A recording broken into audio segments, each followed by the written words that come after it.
कितना प्यारा होता है पूर्णिमा का चांद। पूरी पृथ्वी पर चांदनी बिखेरता हुआ चांद को जब हम अपने छत से निहारते हैं तो पूरा रोम रोम खिल उठता है।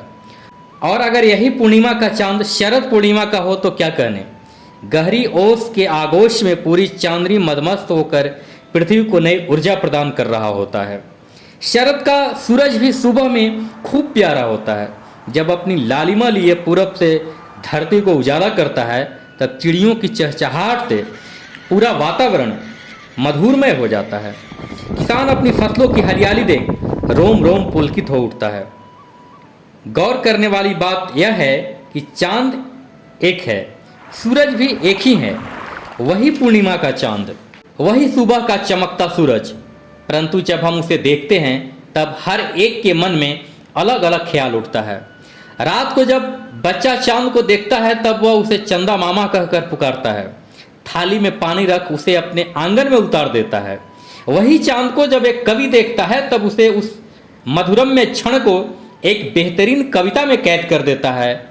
वही चांद जब एक शायर देखता है तो उसे अपनी गजलों के आसारों में पिरो देता है। जब वही चांद एक गीतकार देखता है तो वह अपने गीतों के तरन्नुम में ढालकर उसे अमर बना देता है।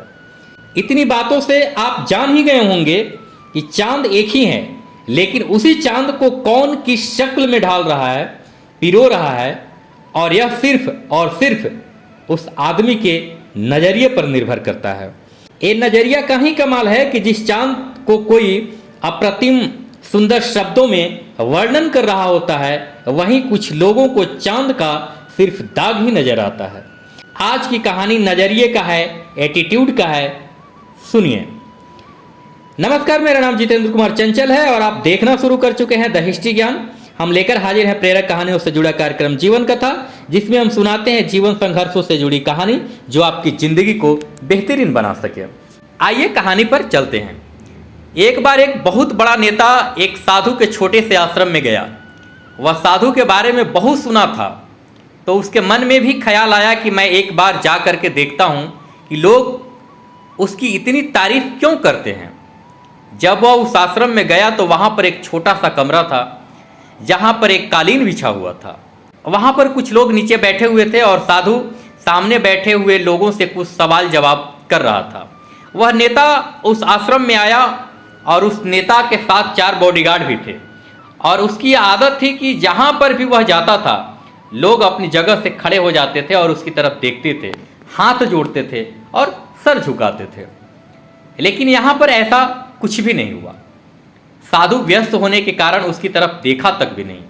नेता को लगा कि यह मेरी बेइज्जती है, लेकिन यहाँ पर कुछ ऐसा नहीं हुआ। साधु व्यस्त होने के कारण उसकी तरफ देखा तक भी नहीं। नेता को लगा कि वह मेरी बेइज्जती है और वह इस बात से गुस्सा हो गया। नेता ने थोड़ा गुस्से से साधु की बात को बीच में काटते हुए कहा, मैं आपसे कुछ कहना चाहता हूँ। साधु ने उसकी तरफ देखा और बोला, आप थोड़ी देर रुकिए, पहले मैं इनके सवाल का जवाब दे दूँ, उसके बाद मैं आपसे बात करता हूँ।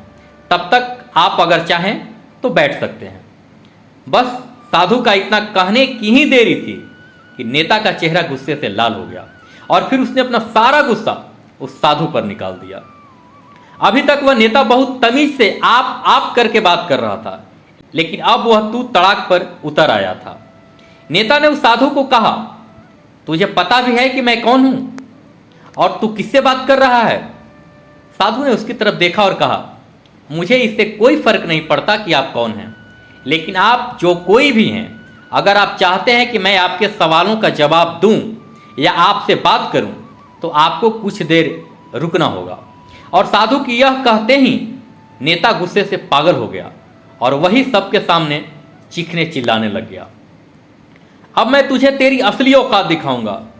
तूने मुझसे पंगा लेकर ठीक नहीं किया। तुझे पता भी है मैं तेरे बारे में क्या क्या सोचता हूं।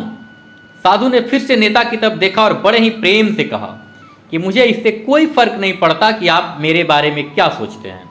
आप जो चाहे वह मेरे बारे में सोच सकते हैं। फिर नेता ने उसे कहा कि तू चाहे सुनना चाहता है या नहीं, मैं तुझे यही सबके सामने बताऊंगा कि मैं तेरे बारे में क्या सोचता हूं। तू कोई साधु नहीं है, तू एक बहुत ही घटिया इंसान है, तू एक ढोंगी है, पाखंडी है और यहाँ पर जितने भी लोग बैठे हैं उन सबको बेवकूफ़ बना रहा है। तेरा बस एक ही मकसद है, इन लोगों की जेब से जितना भी पैसा है वह सब तेरे पास आ जाए।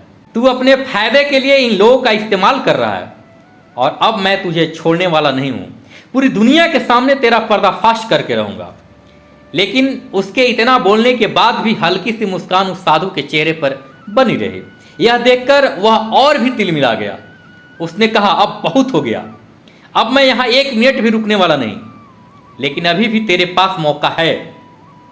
अगर मुझसे माफ़ी मांगनी है या मुझसे कुछ कहना है तो कह सकते हो। इतना सब होने के बाद भी साधु के चेहरे पर एक मुस्कान थी और वह बिल्कुल शांत था। और फिर उन्होंने अपनी आंखें बंद करी और फिर साधु ने अपनी आंखें खोली, हाथ जोड़े और कहा कि मुझे आपसे कोई गिला शिकवा नहीं है। आपके लिए मेरे मन में कोई भी गलत ख्याल नहीं है।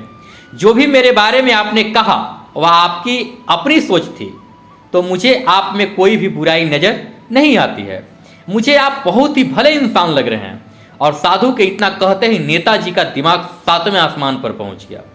उसके चेहरे पर एक अजीब सी खुशी थी, क्योंकि उस साधु ने वही कहा जो बाकी सब लोग उस नेता को कहते थे। और वह खुशी खुशी उस आश्रम से अपने घर की तरफ चला गया और घर जाकर के अपने पिताजी के साथ बैठ गया। उसके पिताजी ध्यान में थे। उन्होंने पूरी जिंदगी सिर्फ लोगों की सेवा करी और बदले में कुछ भी उम्मीद नहीं किया था। तो थोड़ी देर बाद जब उन्होंने अपनी आंखें खोली और देखा अपने बेटे को अपने साथ बैठे हुए, तो उनके बेटे के चेहरे पर आज एक अजीब सी खुशी थी, मुस्कान थी, जो आज से पहले उन्होंने कभी नहीं देखी थी। फिर उसने एक एक करके सब कुछ बताया कि आज क्या हुआ, किस तरह से वह आश्रम गया और वहाँ पर क्या हुआ, उसने क्या कहा और साधु ने उससे क्या कहा।